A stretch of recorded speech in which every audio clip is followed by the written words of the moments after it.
Hi, this is Jim from Safety Wars. Before we start the program, I want to make sure everyone understands that we often talk about OSHA and EPA citations, along with some other regulatory actions from other agencies, legal cases, and criminal activity. Everyone is innocent until proven guilty in a court of law. Proposed fines are exactly that, and they are often litigated, reduced, or vacated. We use available public records, news accounts, and press releases. We cannot warranty or guarantee the details of any of the stories we share, since we are not directly involved with these stories, at least not most of the time. Enjoy the show. This show is brought to you by Safety FM. And from the border of liberty and prosperity, and the highway to the north, this is Safety Wars for Monday, November 27th, 2023. We're almost at the end of the year here. My oh my, has this year flown by? Maybe we could adjust that camera. Hung up some pictures up above. Doing a little bit of remodeling here, you know. This is what happens. How's everybody doing? Hope everybody got over their Thanksgiving L-tryptophan buzz from all that turkey that we ate. I think that's the name of it, L-tryptophan, right? That's the chemical. We had a very solemn Thanksgiving here in the Posel family because of recent events. And that's it. But we're moving on along. Want to give a big shout out to everybody out there doing their job today in safety. It's not always easy coming back from a long 4 or 5 day weekend, depending on your workplace, your job site. With us, we worked on Friday, we worked on Saturday, we worked on Sunday. That's the way we do it here. That's the way we roll. But it's not always going to be this way, as I keep telling people. This is only temporary. All of this is only temporary. So, what's going on out there in the world? We're going to go into our usual OSHA and DOL press releases. And there's a lot going on the biological safety front out there with what's going on in China. And we even have one little kitten here that that was spreading rabies, right? Ay. Incredible. All right, this is from the Department of Labor. U.S. Department of Labor recovers more than $1.2 million for 142 workers on a Pabst Farm housing construction project in, Wisconsin. Has great names and towns. Construction project in Oconomowoc. I tried that out. Oconomowoc, Wisconsin. A U.S. Department of Labor investigation has found 21 construction companies working on a federally assisted construction project violated federal laws, leading to the recovery of more than $1.2 million in prevailing and overtime wages for 142 construction workers who built a 302-unit housing development in Oconomowoc. Incredible. I mean, they list all of the companies here, or at least a number of the companies, and I tell you what, you cannot mess around on these federal jobs, especially when you have a payroll, right? When you have a payroll on these things, you really cannot mess around with them. With a certified payroll and its prevailing wage and everything else, I mean, I've been on a couple of projects over the years where they've done this with everybody and, trying to recoup your wages and everything else. You got to wait for your money for a long time. But guess what? It's really bad. If you're cheating them, this is what's going on. A couple of things. One, you're disobeying the law because you're not paying your Davis-Bacon rates. Number two, you're not paying your taxes because all that stuff has to be taxed. Right? You're diverting it to other things. It's, we'll just say a real bad idea to do that with that. So good for them. Department of Labor announces findings. This is from OSHA. Department of Labor announces findings of October 2023 impact inspections at 13 mines, many with histories of repeated safety and health issues. U.S. Department of Labor announced today that its Mine Safety and Health Administration, that's MSHA, completed impact inspections at 13 mines in 10 states, issuing 215 violations.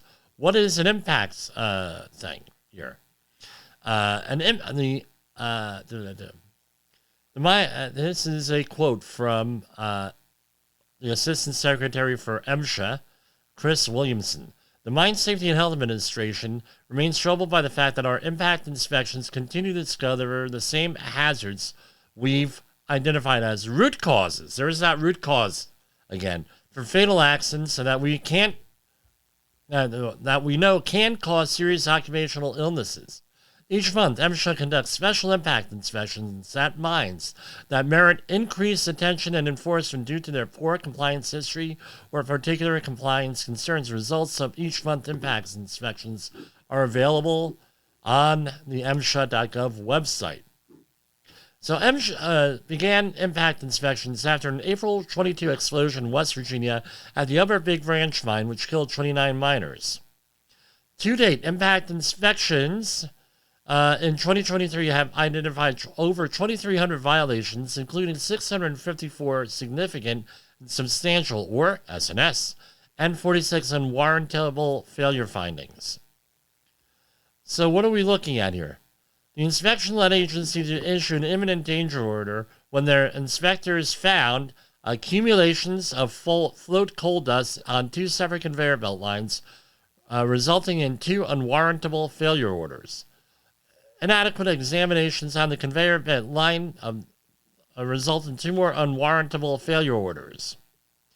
So, going on, and fall protection. Right? People wearing harnesses, but they're not attached to anything. You gotta love it. No, you don't have to love it. You have to feel shocked about it.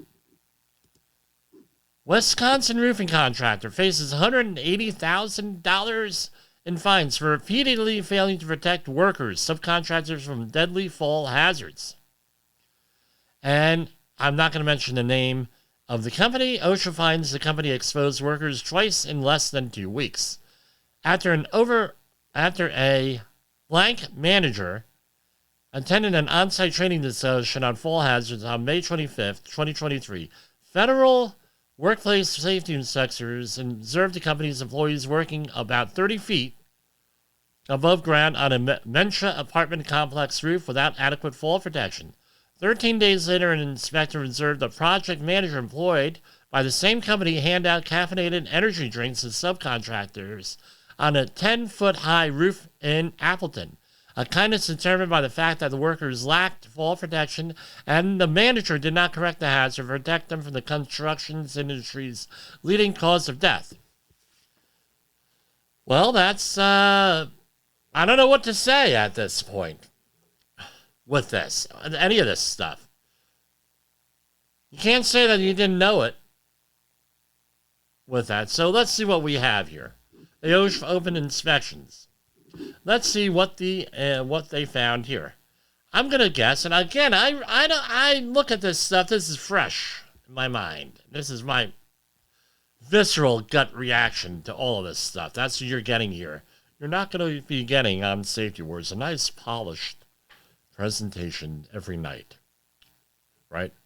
We are not NPR. We're not Jay Allen, man. We're Sheldon. We're Todd. We're Safety Wars. Okay. Going on down. 29 CFR, type of violation, citation 1, item 1, serious. 29 CFR 1926-503. The employer shall provide a training program for each employee who might be exposed to fall hazards. And, so on or about June 7th, an establishment located at a certain location in Appleton, Wisconsin, a project manager of the company was exposed to fall hazards of over 10 feet and has not received fall protection training. $12,031 fine. Citation 2, item 1. A Again, this is for a repeat offense. This is competent person. So on a construction site, again, you have to have a competent person designated. Because this is what it is. 29 CFR 1926.20b2. Accident prevention responsibilities. Such programs shall provide for frequent and regular inspections of the job sites, materials, and equipment to be made by competent persons designated by employers. And what is a competent person? Someone who's able to assess hazards and able to correct hazards. They did not do this here. So, same thing, Appleton, Wisconsin. An employee was present at an active job site and observed subcontractors being exposed to fall hazards of over 10 feet and failed to take prompt corrective measures and eliminate the hazards. All right? And that company was previously cited for a violation of this occupational safety and health standards, which are contained in OSHA, blah, blah, blah, citation 1, item 1, blah, blah, blah, group A, and was affirmed by as a final order with respect to workplace located at another Wisconsin job site.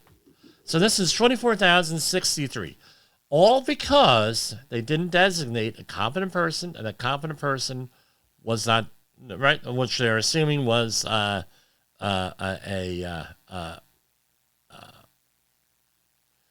no, they're assuming that this company, right, was the competent person. So basically, the company cited was a general contractor. They had subcontractors. Again, at that point, you have multi-employer enforcement policies, and these policies, you could, if you're the GC, you could get cited just like the company that you're overseeing. That was a repeat violation, 24,000. Citation 2, item 2. This is a little bit more nuanced and very, very extensive. This is $60,156 fine. And it's essentially, there's a lot of confusion here with roofing work on low slope roofs. So, except as otherwise provided in paragraph B of the section, each employee engaged in roofing activities on low slope roofs, and they have a definition of that, with unprotected sides and edges of 6 feet or more above lower levels shall be protected from falling by guardrail systems, safety net systems, versatile fall arrest systems, or a combination of a warning line and guardrail system, warning line system and safety net system, or warning line system. You got to have something, right? On roofs 50 feet or less with the use of safety monitoring system alone is permitted. Now, what screws people up is that they read the whole first sentence, which is a huge run-on sentence here. I get it. And then they ignore the second sentence. And they say, well, we're going to have safety monitors. But that's only on roofs 50 feet or less in width. Right? Again, but let's face it. If your employee falls and gets killed, you're on the hook, regardless of what the regulation is, because OSHA feels, and I think I think most people could agree, I might be wrong here, but most people could agree that falling off a roof is a bad thing. I don't know. What do you think on that? Am I wrong? I don't know. Okay. And we're going to go to... let's finish this out. So now this is going to, and again, they have 15 days to contest this. Now this is the second group of citations for the same company. Scrolling on down. Same company, different job site. Right. Again, a repeat serious violation. Citation 1, item 1. No competent person. All right. And this was subcontractors being exposed to fall hazards over 30 feet and failed to take corrective measures. Citation 1, item 2, a repeat. Again, fall protection, 6 feet or higher. What was this? $60,156 for a grand total of $84,219 on that one. I mean, I don't know. I don't get it. I really don't get it. We're going to go to commercial break right now.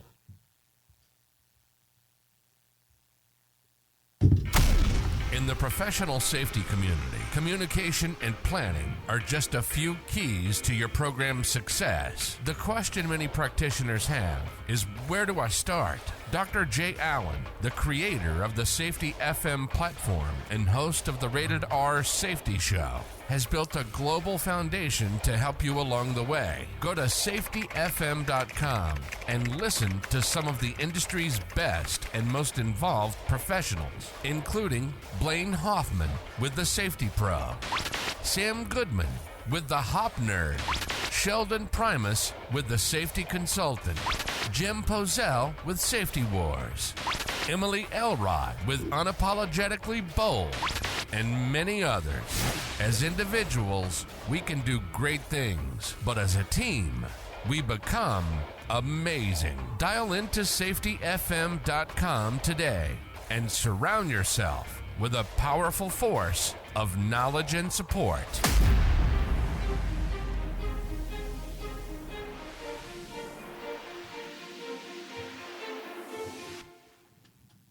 OSHA recordables, catastrophic losses, environmental disasters. You want answers? So do I. This is Jim Pozell with Safety Wars. That's my daddy!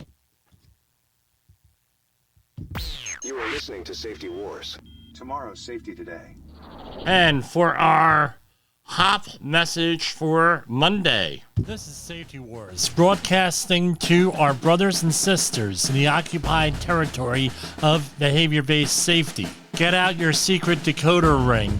Here is your nightly message. Human error is normal. Human error is normal. Okay, here we go. We're going to continue on with the press releases from the Department of Labor. Department of Labor finds child labor violations by operators of 5 McDonald's locations in western Pennsylvania, assesses $26,000 in penalties.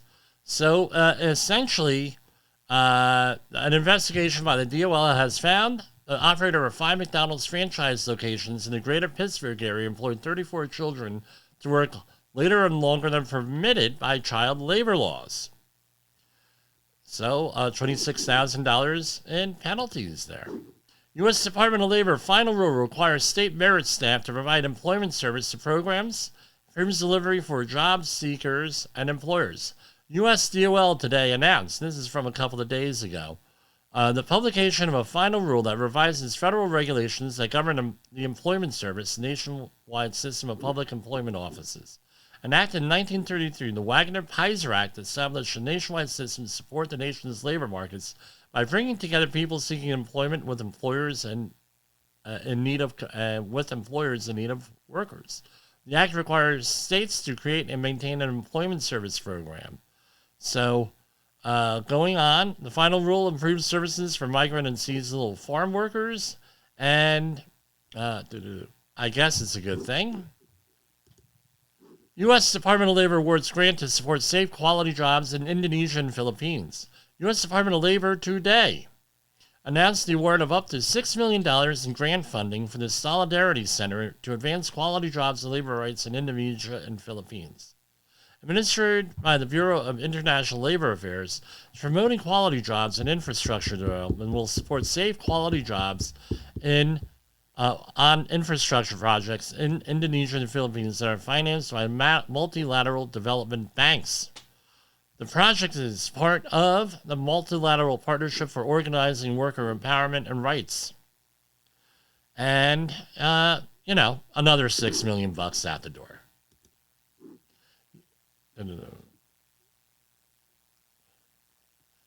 U.S. Department of Labor Office of the U.S. Trade Representative seek review of alleged denial of labor rights at an auto parts plant in Quintero. This is the 17th request under the USMCA's Rapid Response Labor Mechanism. The U.S.-Mexico-Canada Agreement's Interagency Labor Committee for Monitoring and Enforcement today requested the government of Mexico review an allegation that workers' rights are being denied at the auto plant in Querétaro, Mexico. And again, it was a follow-up where a company violated workers' freedom of association and collective bargaining rights. U.S. Department of Labor and U.S. Trade Representative co-chair in the Interagency Labor Committee. After the committee found sufficient and credible evidence supporting the denial of workers' rights by the company, the U.S. government invoked the Rapid Response Labor Mechanism by submitting a request for review to Mexico. The rights of workers to freely choose a union and collectively bargain are cornerstones of union democracy. We will continue to monitor to ensure that employers do not interfere with those rights or retaliate against workers for exercising them. And going on, again, right, international agreements.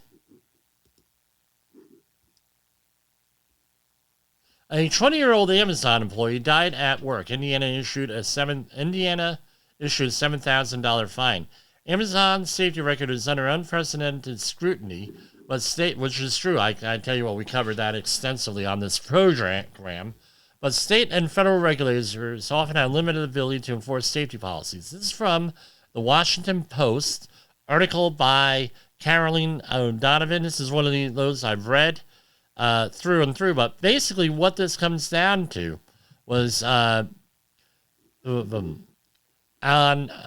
allegedly, right? According to this article, on the afternoon, an employee was trying to clear an obstruction from an overhead package conveyor at an Amazon distribution center in Fort Wayne, Indiana. He was en route to the jam in an elevated lift where his head collided with the conveyor and became trapped by machinery. He died of blunt force injuries. Now, if you want training from us, 845-269-5772. This is one of our most popular trainings, is with scissor lifts, or what we call today MWUP, mobile elevated work platforms. And what you got to tell people is you got to look up, down, around, all around. So what often happens, I don't know about this case, but what often happens is you have people up in a lift, and they're looking that they don't hit things, and they're looking down on the ground. And what do you think happens?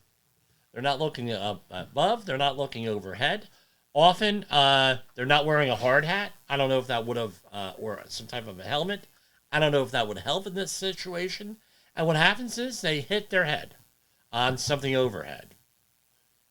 Could easily happen. Or they get their head wedged and they snap their neck like a toothpick with one of these machines.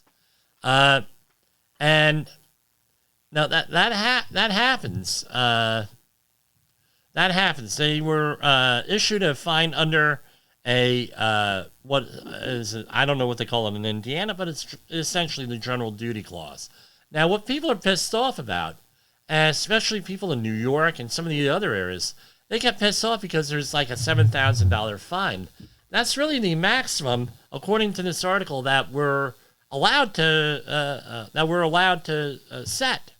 Right, 7,000. OSHA upped it up to 15,000 and about 15,296, I think. So quote me on that. But essentially, back in 2015, OSHA started to raise these with the other agencies, and there were a couple of court cases on that said, hey, you need legislation, and then the Obama administration said, no, you don't. But basically, every year, second week of December, these things go up. Now, the $7,000 fine is probably the maximum in Indiana. Now, I've been on cases where there were fatalities, and they only got like a $1,900 fine. And it all depends on the size of the company, what happened, even sometimes employee culpability, depending on the situation, even though it's a exceedingly rare thing. And how you can test it and everything else. Now, often what these agencies do, they lowball the fines so they get an admission of guilt. So if this is going to be litigated, now they have another thing in there and with the workers' comp system with that. And No, in New York, where I do a lot of business, they do have a different way of handling things, which is what we just covered with the Wisconsin case, especially with construction sites. It's the confident person, where you're the confident person, you're supposed to be doing your job. Guess what? We know that OSHA has low fines, but guess what? We're going to get you as a confident person and as a company under the scaffold law, what's called the scaffold law, and a couple of other laws with this. I mean, it's, along with that, right? Next story. Pollution. Pollution fueling a sex imbalance among endangered green sea turtles. So, we know, and the person at the other wars got a little bit flack over this years ago with frogs, and endocrine disruptors in the environment with frogs and things of that nature. And but this article is from Frontiers Writing. The article is on from the Washington Post. Aaron Blakemore, and green sea turtles are producing more females in response to a warming climate, and human-caused pollution is helping fuel the surge. Writing in Frontiers in Marine Science, researchers say ocean contaminants are contributing to the surge in female green sea turtles. So, with a lot of reptiles, right, and this is one of the reasons why they think the dinosaurs, one of the contributing reasons why the dinosaurs were wiped out. Yes, there was an asteroid, but there was rapid climate change because of an asteroid impact. That is one theory. There are other theories, but that seems to be the most popular theory right now. So, the temperature of the eggs are going to dictate whether or not you're going to have a male or a female. So what happens is when the eggs are over a certain threshold, right? They're going to be more likely to produce females. Cooler sands producing only males. Now you're going to say, well, more females, more eggs, very happy male population. I get it. Believe me. But what happens is, when you have less genetic diversity, which will in the long term impact the genetic, and you'll have genetic illnesses in turtles and things of that nature. Not very good. The other thing is, if this continues to accelerate, article doesn't say this, well, this is what I've read, right? With other things, right, where you have too many females, not enough males, you have genetic problems. But then after a while, all you get are females, no males, right? I mean, let's face it. A man can only have so many females here with this. Not to, again, this is not imagine that. I mean, I'm sure it's, good in the beginning, but who knows? But turtles born with higher concentrations of heavy metals, including metals such as chromium, lead, cadmium, and industrial byproducts like polychlorinated biphenyls, PCBs, are likelier to be female because these are endocrine disruptors. Again, this is all off of here. I've read about this many times over the year with reptiles, with that, and specifically the dinosaurs. So... And I signed into all these things, and now it's saying blah, blah, blah. Let's re-sign and hold on.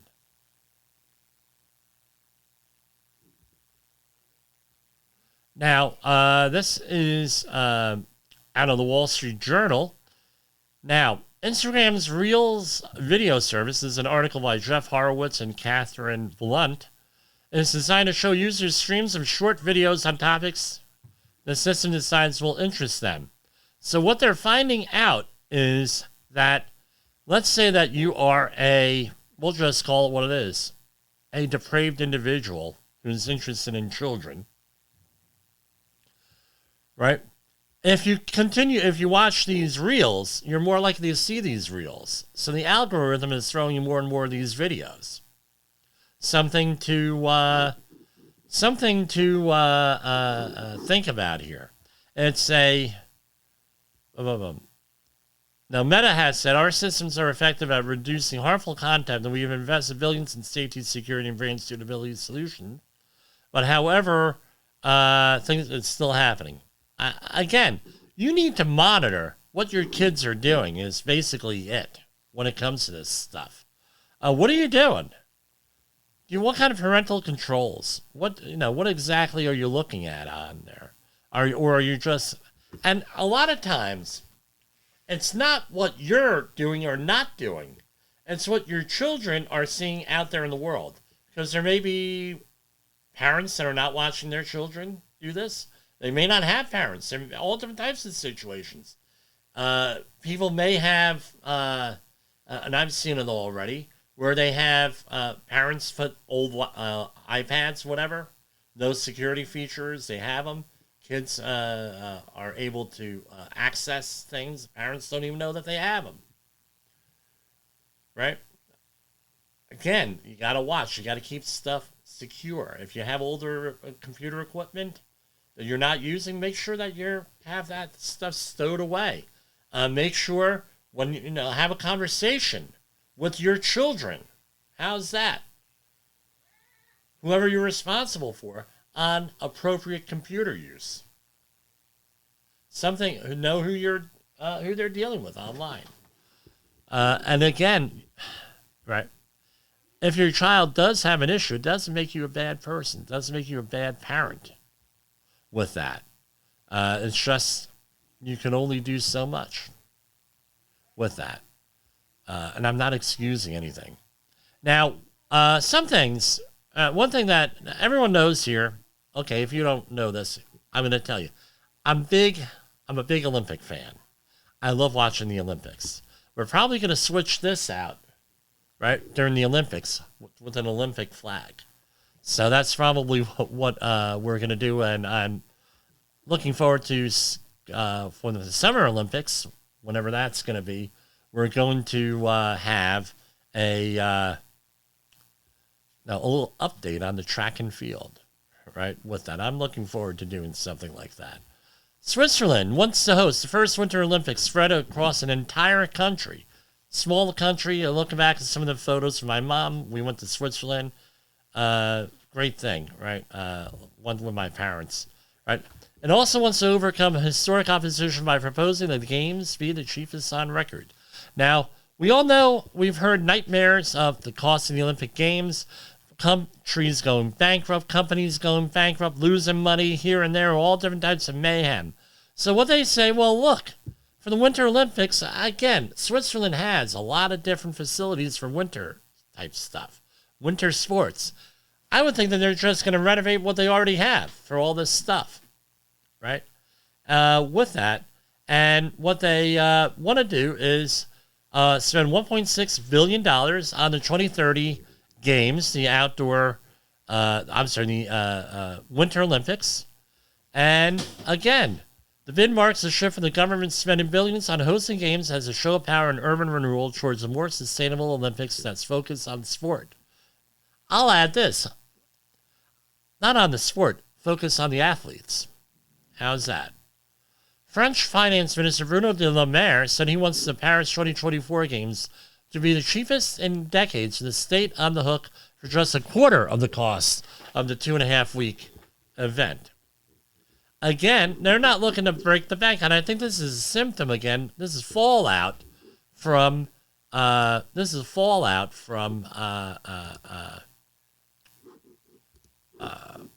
pandemic and the other economic things.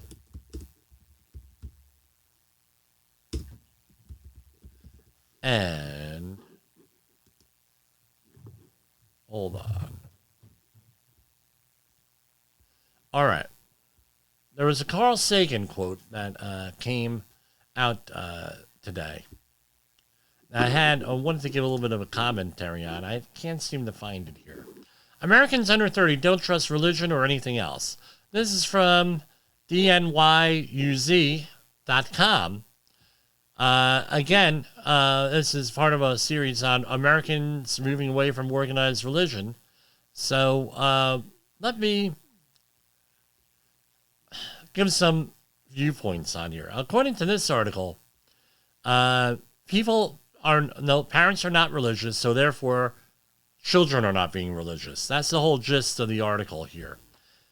Again, if the parents aren't religious, then that's to be expected on that. Now, there may be some good and some bad, because I know parents in my are my age are very horrible, and I commented on this privately. I'll do it publicly here. Is that horrible catechetics in the Lutheran Church and in the Catholic Church, for that matter, horrible. Didn't get out the catechism. I can't speak on the Reformed Church or any of the other denominations, but I can't speak on that one. Growing up, they were still working on a 1940s and 50s model of instructing people when the entire world moved on, right? And this is part of what the issue is. I think take it from an old confirmation class teacher, if you present things logically, rationally, I mean, the kids are pretty smart today. Especially now with the TikTok and everything else going on out there. That's you're going to be more likely to retain people. Is my thinking on this stuff. Now you're going to say, well, this is a safety show, not a religion show. Well, it's so boring talking about safety all the time. Let's talk a little bit about religion every once in a while. We do have religious holidays coming up in 2 major religions in this month. I don't know. You might, or in the next 1 month or so. I don't know. I can't remember what those are. But anyway, again, it's now the churches have got to do a better job. There are ways of doing this. I'm going to go into with this. You just have to, again, sort of like HOP, right? Human Organizational Performance. You have people out there with HOP, and it's like, they want to be stuck with the traditional way of doing safety. We've discussed that time immemorial. When we go into human organizational performance, there's a lot of resistance. But it's where people normally reside unknowingly, and they may not call it human organizational performance, but they reside in that. And that's, once I found out that there was a name for it, it's like, this is what we do normally. Learning teams, that's what I've always done, is learning teams. So now I have a name for it. And we're going to go to another commercial break here. Is your safety training old, stale, and hackneyed? Is your safety trainer still preaching a warped version of behavior-based safety? How about safety training that actually addresses your hazards in your workplaces and is not standardized baloney from 25 years ago? Contact the Safety Wars team at safetywars.com or call Jim Posel at 845-269-5772. Remember, if you're receiving this message, you are the solution to unsafe workplaces. Have you listened or watched the Safety War Show?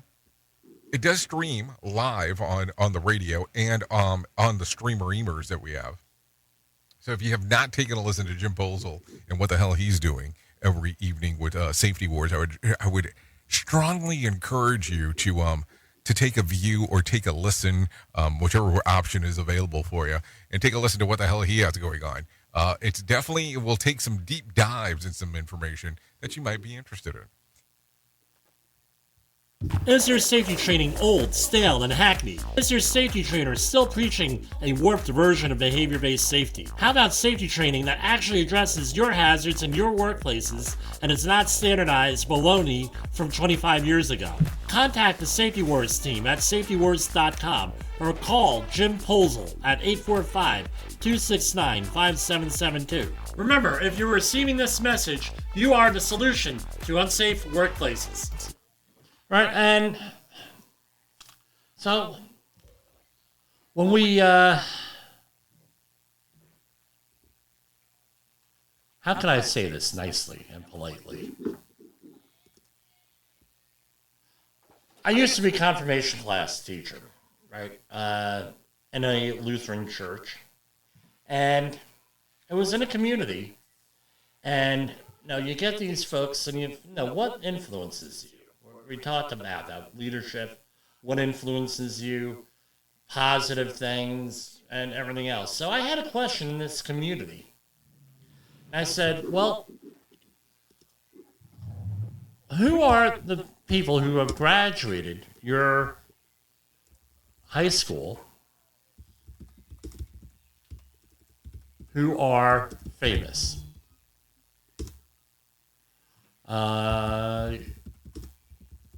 And I got a whole bunch of stuff here with that. Hey, this person and this person and this person, blah, blah, blah. And they go on and on and on and on. And, they said, well, no, I'm reading off of Wikipedia here, right? One of them is we're looking for somebody playing for the Colorado Buffaloes, a retired professional footballer, Kimberly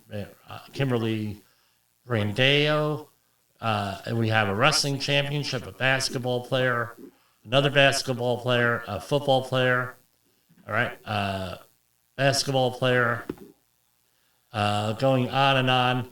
And I said, well, there are some other people here that graduated your high school. Did you know this? And I mentioned, right, Alfred M. Gray Jr., 29th Commandant for the Marine Corps, graduated your high school. Wayne Grillcrest, a U.S. Congressman, graduated there. Here we have another one, a famous psychologist, Jerome Kagan. And we went on and on and on. All these other things. No, we only know about the sports people in there. Okay, well, I know how kids are.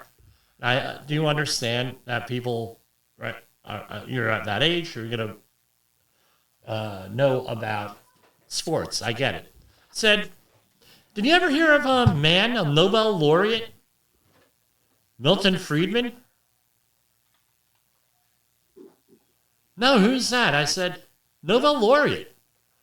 1976 Nobel Peace Prize for Economic Sciences for different things on there. I said, how about the guy who grew up on this street, reportedly?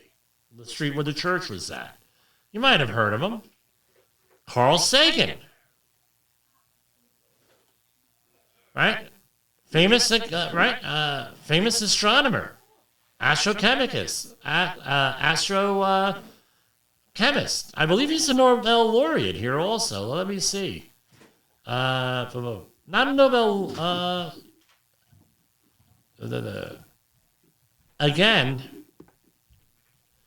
not a Nobel laureate, but way up there. Right? TV personality, too, through the 80s and 90s, if I remember the serves right. Again, where are we putting our focus on? And if you're a school and you have Nobel laureates that graduated from your school, why wouldn't you be promoting that? All right? And again, this may be the crotchety old man in me speaking here, but it would seem to me if you have such positive people who have had such a positive impact on the world, those are only a couple of the people. I'm sure there is a lot more. That probably should be promoted. I'm always remember the 1980 inauguration, 1981 this was, inauguration of the president. President Ronald Reagan, I remember it was like the best day ever because we had a TV in the classroom and we got to watch President Reagan at the inauguration. And he said, no, there's and this is a paraphrase, but it's always stuck with me, that people say that there are no heroes. Well, maybe you're looking in the wrong place for the heroes. Maybe it's not someone on TV. Maybe it's not somebody running these sports figures, great intellectuals. Right? That's a good place to start. Maybe it's the person, the single mom across that counter, who's working in a diner. Maybe it's other people out there with all different types of struggles that are overcoming them. Maybe those are the kinds of heroes we need to look at. Just something to think about here.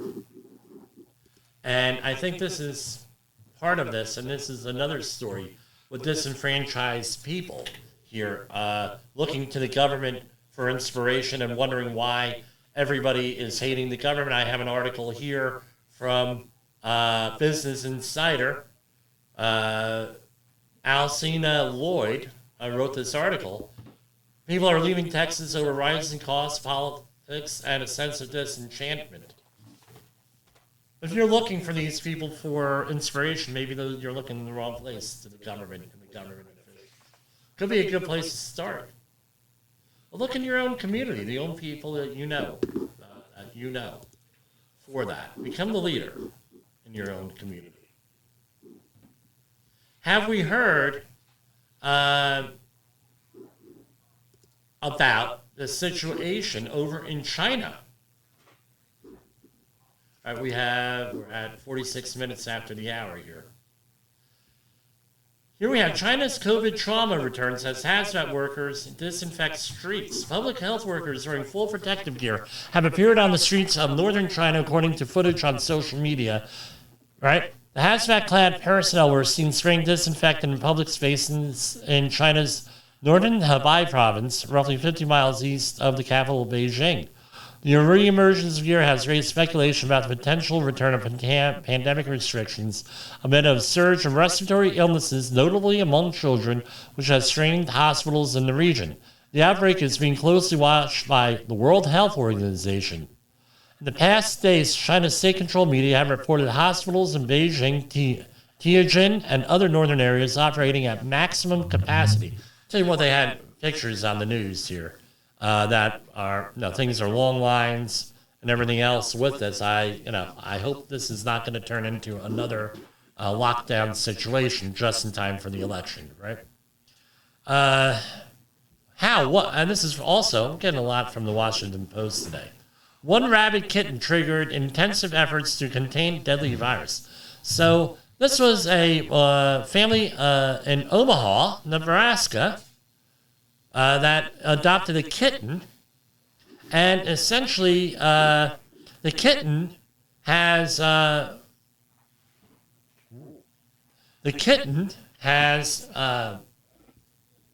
rabies. They ended up having to go into the community. Not only did every human get their rabies shots to prevent rabies, but again, they're wondering how they got this. This is a strain of raccoon rabies that has never been detected west of the Appalachian Mountains. They're going through woods, vaccinating animals and wildlife, in a complete and total nightmare with that. And they found 10 people that the kitten was exposed to. And I didn't realize the treatment was $8,000 per person. And they are going out and inoculating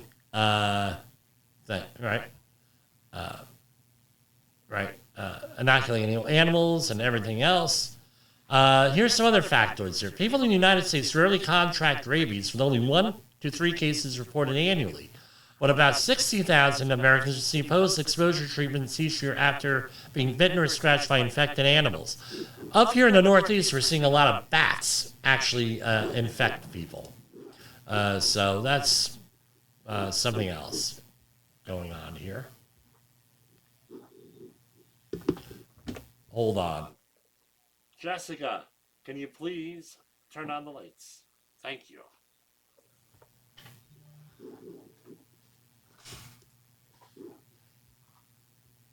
Okay, here we have child pneumonia cases surge in Europe as fears rise over outbreak in China. We just mentioned this. But we're getting a lot of stuff going on in Europe also with this. 80 of every 100,000 children between the ages of 5 and 14 came down with pneumonia in the Netherlands last week. Again, a lot going on here. Did this always happen, or are we paying more attention to this? And here we go, not to be outdone. UK detects its first human case of swine flu strain. Health officials are scrambling to trace contacts of a person infected with a new form of swine flu after the first UK detected its first human case of H1N2. 50 human cases of the strain have been reported globally since 2005. The new case is first to be detected in the UK and is unrelated genetically to previous cases. Based on information, it is a distinct form. Now, primarily, these flus are spread by birds, right? Again, they may call it swine flu. However, probably most likely spread by birds that travel around. And what happens is the virus infects the bird. Bird creates little bird viruses, right? And then they get into the ecosystem, and you end up having a new strain of flu. And that's a very simplified form. I know we're all virologists after COVID.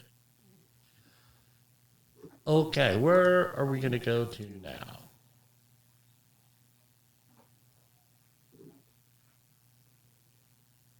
All right, this is from dailymail.co.uk. Exclusive from the Daily Mail. Chinese scientists find a new bat coronavirus linked to pangolins that has same freak mutation as COVID, and some experts say it shoots down the lab leak theory. Okay, great. We need more information. Bat coronavirus, 1,000 miles from Wuhan, closely related to the virus in pangolins. Pangolins are thought to be intermediary. I don't even know what a pangolin is.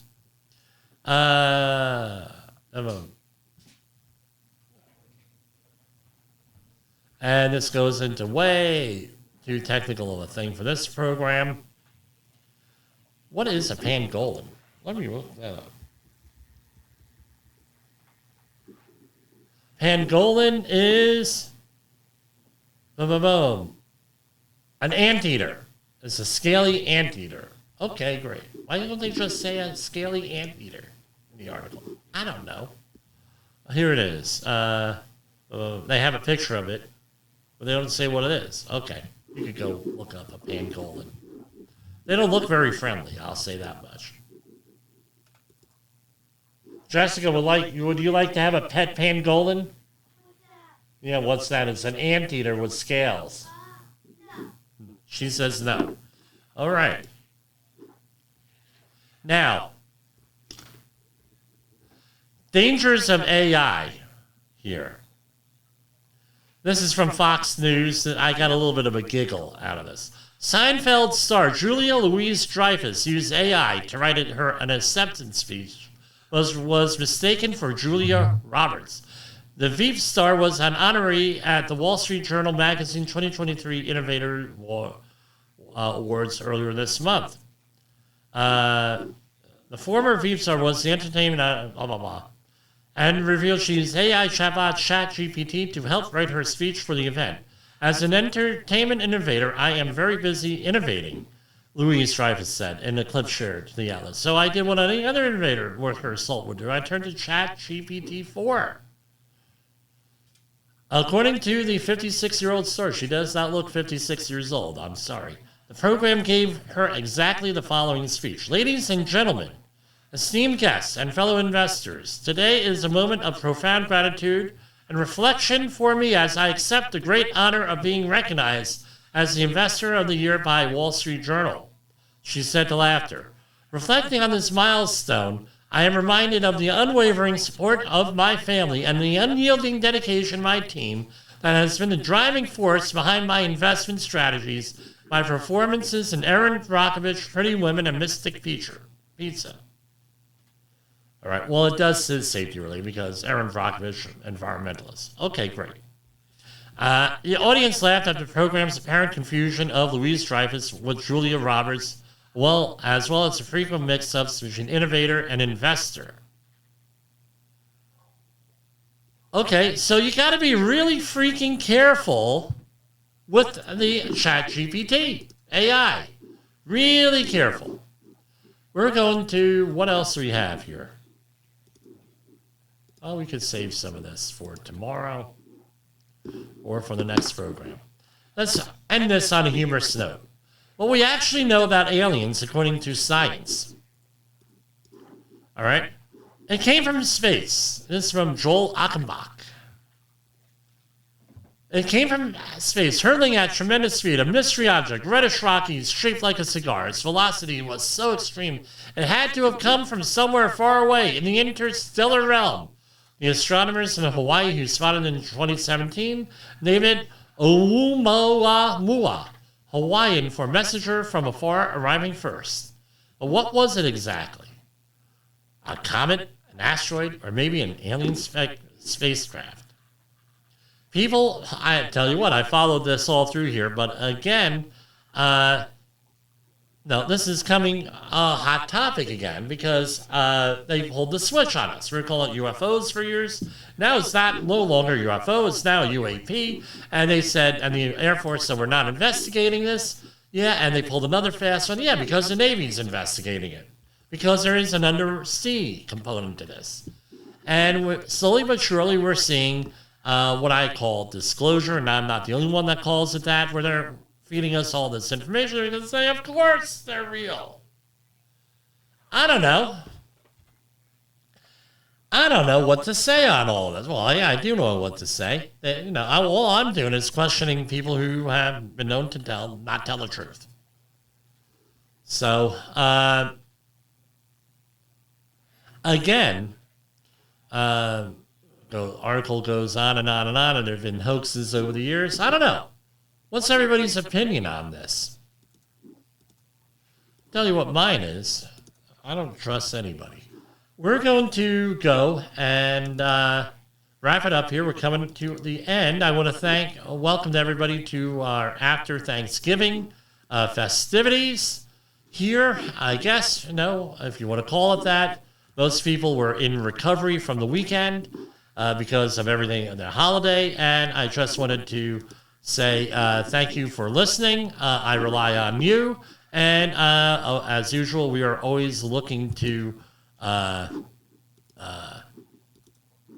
expand. And we're going to go on out with our usual outro here.